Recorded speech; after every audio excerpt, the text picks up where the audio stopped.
কেমন আছো তোমরা সবাই? আশা করি সবাই ভালো আছো। আজকে আমার একটু ঠান্ডা বাস, গলাটা একটু অন্যরকমভাবে শোনা যাচ্ছে, বাট ডোন্ট মাইন্ড। ঠান্ডার কারণে এরকম হয়েছে কণ্ঠটা। যাই হোক, আমি জাহিদ। তোমাদের রেসপন্স দেখে আমার খুবই ভালো লাগছে যে তোমরা কিছু শিখছো। যাই হোক, আজকে আমরা রাইট ফর্ম ভার্বসের পার্ট 9-এ আছি। রাইট ফর্ম ভার্বসের যদিও একটু লং টাইম অনেকগুলো ক্লাস নিচ্ছি, কারণ ক্লাসগুলো ছোট ছোট করে নিচ্ছি যাতে তোমাদের দেখতেও সুবিধা হয়, কারণ বড় ভিডিও দেখতেও ভালো লাগে না, আর বড় ভিডিও অ্যাট এ টাইম শুনে সব কিছু মনেও থাকবে না। এই জন্য দুইটা করে আমি পার্ট করে করে তোমাকে পড়াচ্ছি। আর একটা কথা মনে রেখো, রাইট ফর্ম ভার্ব তোমাকে শিখতেই হবে, শিখতেই হবে, শিখতেই হবে। এটা থেকে পালিয়ে তুমি কোনোভাবে বাঁচতে পারবে না। দ্যাটস ওয়াই তুমি অবশ্যই এটা মনোযোগ সহকারে দেখো এবং এগুলো প্র্যাকটিস করতে থাকো। ঠিক আছে, চলো আমরা চলে যাই রাইট ফর্ম অফ ভার্বস। তো আজকে আমরা পার্ট 9। আজকে আমরা কি কি শিখবো? দুইটা জিনিস আজকে শিখবো। এক নাম্বার হচ্ছে শিখবো ইট ইজ টাইমের ব্যবহার। ইট ইজ টাইম। দেন আমরা শিখবো it is high time. It is high time, high time. Then আমরা শিখবো উইস ফ্যান্সি। উইস ফ্যান্সি, এই কয়টার ব্যবহার আমরা আজকে শিখব। যদি সেন্টেন্সে এগুলো থাকে, এগুলো কিন্তু একই জিনিস, একই জিনিস। It is time, it is high time, wish and fancy, এগুলো যদি কোনো সেন্টেন্সে আমরা পাই তাহলে আমরা কিভাবে ব্যবহার করব। দেখো, আমি তাহলে একটা এক্সাম্পল লিখি। For example, it is time, it is time you finish, you finish a course. ধরো যে কোনো একটা কোর্স, এটাই টাইম যে তোমার যে কোনো একটা কোর্স হয়, অন ইংলিশ ল্যাঙ্গুয়েজ হতে পারে, অন আদার্স স্কিলস হতে পারে, যাই হোক। তো আমি আর লিখলাম না। দেখো, it is high time, it is time, অথবা ইট ইজ টাইম, অথবা ইট ইজ হাই টাইম, অথবা কি হতে পারে, আই উইশ হতে পারে, আই ফ্যান্সি হতে পারে, এরকম হতে পারে। তো দেখো, ইট ইজ টাইম যদি থাকে এবং তারপরে একটা কি আছে, সাবজেক্ট আছে, তারপরে কি আছে, একটা সাবজেক্ট আছে। সাবজেক্টের পর কি করেছে, আর একটা ভার্ব দিয়েছে। তাহলে এই ভার্বটাকে কি করতে হবে? তাহলে এটা মনে রাখো, ইট ইজ টাইম, এটা হবে ইট ইজ টাইম প্লাস হচ্ছে সাবজেক্ট প্লাস হচ্ছে V2। কি মনে থাকবে? ইট ইজ হাই থাকলেই তারপরের ভার্বটা কি হবে, V2 হবে, যদি এখানে না সাবজেক্ট থাকে। কি থাকে? যদি সাবজেক্ট থাকে। তাহলে একই কথা তোমাদেরকে মনে রাখতে হবে, ইট ইজ টাইমের ক্ষেত্রেও তাই, ইট ইজ হাই টাইমের ক্ষেত্রেও তাই। ইট ইজ হাই টাইম যদি থাকে তারপরে সাবজেক্ট থাকবে, তারপরে অবশ্যই তোমাকে V2 দিতে হবে। ঠিক আছে? এটা কেন হলো, এটা এত কিছু এখন মাথায় নেওয়ার কোনো দরকার নেই। জাস্ট মনে রেখো, it is time, it is high time যদি থাকে তারপরে সাবজেক্ট, তারপরে অবশ্যই তোমাকে V2 হতে হবে। এখন যদি থাকে আই উইশ, আই উইশের পরেও যদি সাবজেক্ট থাকে তারপরেও V2 হবে। ফ্যান্সির পরেও যদি সাবজেক্ট থাকে তারপরেও কি হবে, V2 হবে। ঠিক আছে, মনে থাকবে? তাহলে এটার এক্সাম্পল, এটার অ্যান্সার কি হবে? এটার অ্যান্সারটা হবে তোমার ফিনিশড। এটার অ্যান্সার হবে ফিনিশড, NISHED। বন্ধুরা মনে থাকবে, এটা হচ্ছে ফিনিশড। কী হবে? Finished, V2। তাহলে it is time, it is high time, subject, then V2। It is time, it is high time, fancy, wish থাকলে তারপরে যদি সাবজেক্ট থাকে এখন হচ্ছে তারপরে হবে V2। এখন কথা হলো, যদি সাবজেক্ট না থাকে তখন আমরা কি করব? যেমন আই উইশ, যেমন আই উইশ, আই, আরেকটা এক্সাম্পল দিই, আই সিং। তাহলে কি হবে? I sing. তাহলে এটা কি হবে? I wish, I স্যাং। ঠিক আছে? তাহলে দেখো, উইশ দিয়েও তোমরা এক্সাম্পলটা পেয়ে গেলে। এখন যদি সাবজেক্ট না থাকে, এখন যদি সাবজেক্ট না থাকে তখন আমরা কি করব? Example, it is time, it is time, ব্র্যাকেটে থাকলো প্লে। দেখো এখানে ডিরেক্ট কি আছে, ভার্ব আছে। দেখো এখানে কিন্তু ইট ইজ টাইম, এরপরে কিন্তু সাবজেক্ট নেই। যদি সাবজেক্ট নেই তখন আমরা কি করব? তখন আমাদেরকে এটাকে একটা নন ফাইনাইট ভার্ব বানাতে হবে। কিভাবে নন ফাইনাইট ভার্ব বানাতে হবে? It is time to play, to play করে আমরা এটাকে নন ফাইনাইট ভার্ব বানাবো। ঠিক আছে? It is time to play. তাহলে কি হলো তোমার?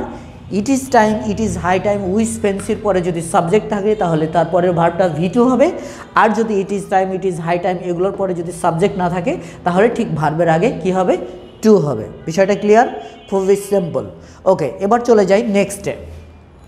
এবার আমরা একটু নেক্সটে চলে যাই। নেক্সটে আমরা কি দেখব? অ্যাজ ইফ এবং অ্যাজ দো এর ব্যবহার। দুইটা জিনিস আজকে আলোচনা করব, as though and as if. As though and as if, sorry,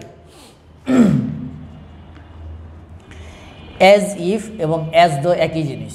as though মানে কি? যেন, মানে হচ্ছে যেন। এখন ফর এক্সাম্পল আমি একটু লিখি,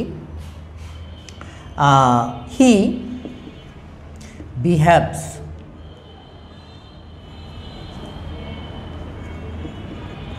he behaves as if he be a leader। যদি এই সেন্টেন্সটা হয় তখন কি করব? দেখো, এটা হচ্ছে একটা কনজাংশন হিসাবে কাজ করছে এবং এদিকে একটা ক্লজ। ক্লজ মানে হচ্ছে একটা সাবজেক্ট, একটা ভার্ব আছে। আবার এদিকে দেখো একটা ক্লজ, একটা সাবজেক্ট, ভার্ব এবং একটা অবজেক্ট আছে। তো যাই হোক, ক্লজ, সাবজেক্ট, অবজেক্ট বিষয়ে জানি না, ওটা বিশদ গ্রামারের ব্যাপার। ওটা আমার আগের ভিডিওগুলোতে, কোনো একটা ভিডিওতে এগুলো আলাদাভাবে, ক্লজ এবং ফ্রেজের আলাদাভাবে ভিডিও করা আছে, তোমরা ওই ভিডিওগুলো দেখে আসতে পারো। তো ঠিক আছে, দেখো, তো অ্যাজ দো এবং অ্যাজ ইফ যখন কোনো সেন্টেন্সে ব্যবহার করা হয়, সাধারণত এই সেন্টেন্সটা ইমাজিনেশন হয়। কী হয়? ইমাজিনেশন হয়, অর্থাৎ কল্পনা হয়। অর্থাৎ যে জিনিসটা না, সেই জিনিসটা হতে চাওয়া বা ভাব দেখানো, এটাই হচ্ছে ইমাজিনেশন। তো এখানে একটা এক্সাম্পল দেখো, হি বিহেভস, সে এমন আচরণ করে যেন সে কি ছিল? A leader. অর্থাৎ সে লিডার নয়, কিন্তু তার আচরণটা লিডারের মতো। তাহলে এটা কি? One kind of imagination. তখন আমরা কি করব? বি মানে কি? এখানে বি মানে কি? Am, is, are, was, were. Am, is, are, was, were. এই বি মানে এটির মধ্যে তোমাকে যে কোনো একটা বসাতে হবে। এখন আমরা জানি অ্যাজ ইফের আগে যদি ক্লজটা প্রেজেন্ট হয়, কি হয়? প্রেজেন্ট হয়। তাহলে তারপরেরটা কি হয়? পাস্ট হয়। এখন তাহলে পাস্ট হচ্ছে ওয়াজ এবং ওয়ার হচ্ছে পাস্ট। তাহলে এখন হি এর পর তো সাধারণত ওয়াজ হওয়ার কথা, হি এর পর ওয়াজ হওয়ার কথা, বাট এখানে শুধুমাত্র সেন্টেন্সটা ইমাজিনেশন হওয়ার কারণে, অর্থাৎ অ্যাজ ইফ থাকার কারণে সবসময় এখানে কি হবে? সাবজেক্ট হি, হি এর পর ওয়াজ হবে, ওয়াজ হবে না, এখানে হবে ওয়ার। অল টাইম বি এর জায়গায় কি হবে? অল টাইম বি এর জায়গায় ওয়ার। কি হবে? অল টাইম বি এর জায়গায় ওয়ার, যদি ইমাজিনেশন হয় এবং অ্যাজ দ্য অ্যাজ ইফ তারা যুক্ত থাকে। 100% এটা কি হবে? ওয়ার হবে এবং ভি2 হবে। কি হবে? প্রেজেন্ট থাকলে এদিকে কি হবে? পাস্ট হবে। ক্লিয়ার? এবং বি এর জায়গায় আমরা কি করব? ওয়ার লিখব। কিন্তু হওয়ার কথা ছিল, তোমাদের মনে প্রশ্ন আসতে পারে, স্যার এখানে তো হি এর পর তো ওয়াজ হবে। নো, হি এর পর এখানে ওয়ার হবে। কেন? But it's a imagination sentence. বুঝতে পেরেছ? আচ্ছা, এখন যদি এরকম হয়, সেন্টেন্সটা যদি এরকম হয়, ধরো হি বিহেভস, তাহলে আমরা কি শিখলাম? যদি অ্যাজ ইফ বা অ্যাজ দোর আগে প্রেজেন্ট থাকে তাহলে পরেরটা পাস করতে হবে, টেন্সের এটা নিয়ম। ঠিক আছে? আর এবং যদি বি ভার্ব থাকে তাহলে অবশ্যই সেটা ওয়ার হবে। আচ্ছা, he behaves as if he buy a car. তার আচরণটা এমন যেন সে একটা গাড়ি কিনে। গাড়ি কিনে নাই, কিন্তু তার আচরণে ভাবে মনে হচ্ছে এরকম। ঠিক আছে? এটাও ইমাজিনেশন। তাহলে আমরা কি করব? এটা প্রেজেন্ট আছে, প্রেজেন্ট থাকলে আমরা কি করব?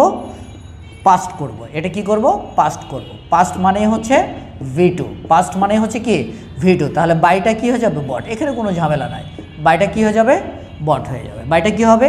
বট হবে। তাহলে যে কোনো এখানে প্রিন্সিপাল ভার্ব যদি থাকে তাহলে সেটাকে কি করতে হবে? জাস্ট তার পাস্ট ফর্ম বসিয়ে দিতে হবে। বাট যখন বি ভার্ব থাকবে তখন সেখানে শুধু ওয়ার। এটা তোমাদের মনে রাখতেই হবে।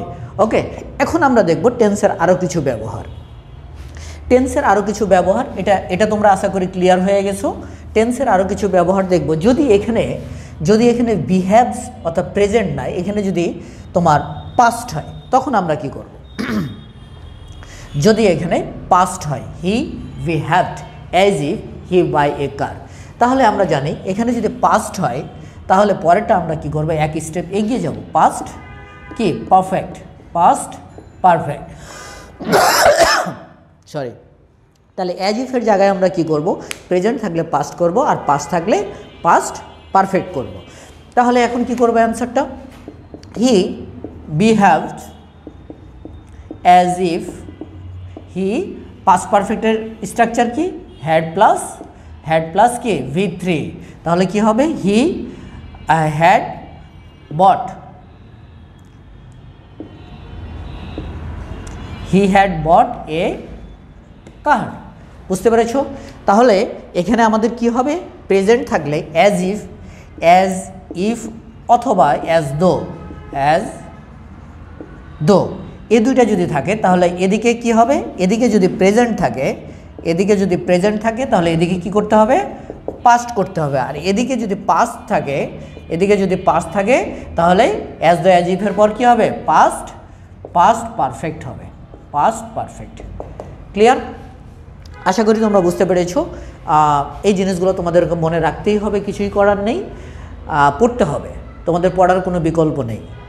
তো তোমরা ইজিয়েস্ট ওয়েতে আমি চেষ্টা করেছি তোমাদেরকে বোঝানোর, আশা করি তোমরা বুঝতে পারছো। আর যদি বুঝতে পারো অবশ্যই ভিডিওটাকে শেয়ার করে দাও, আর চ্যানেলটাকে সাবস্ক্রাইব করো, আর পেজ থেকে যারা দেখছো অবশ্যই ফলো বাটনে ক্লিক করে দাও। তো নেক্সট ভিডিও অপেক্ষায় থেকো। সবার সুস্বাস্থ্য কামনা করে শেষ করছি। ভালো থেকো।